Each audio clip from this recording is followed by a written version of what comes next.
Welcome to the Phone Arena video review of the Sanyo Vero by Kyocera.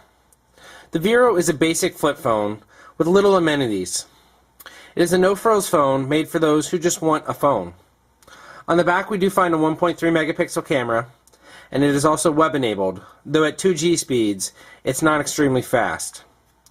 You can also see we have a very prominent speaker. There's some texture to the back of this phone here. However, it's hard plastic, and we wouldn't say it really adds any grip. Still, the phone feels good in the hand. The front, as you can see, is extremely shiny with a chrome finish. It replaces the 3810 in Sprint's lineup because it's a phone featured more for the older generation. You can see the keypad is nice and large and easy to use. It almost reminds us of a jitterbug, both because of that and because of the overall design of the phone, being very pebble-like. On the front is a very high contrast 1.3-inch OLED display. Flip it open and we find a large 240 by 320 2.4-inch display. Both of these displays are very easily readable, even in direct sunlight, which makes the phone nice and easy to operate. Along the left side here we find the volume rocker and a covered micro USB port, and on the right we simply find a 2.5mm headphone jack.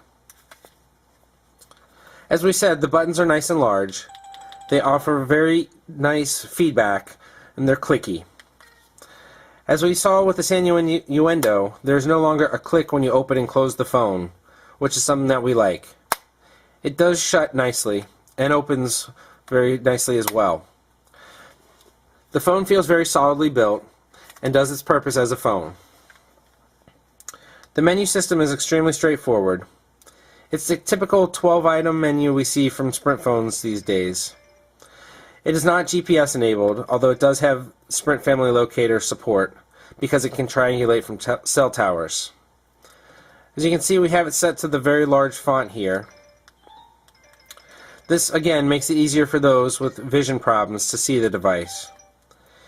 If you're just looking for a basic phone and don't need something like that, we can switch it back to normal font for the rest of us.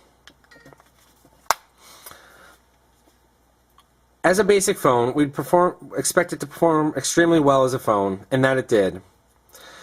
Callers were very pleased with the way we sounded, and from what we heard, they sounded great as well. Everything was crystal clear. We heard just the right amount of background noise, but not too much. And there was no distortion, echoing, or any other issues that we found.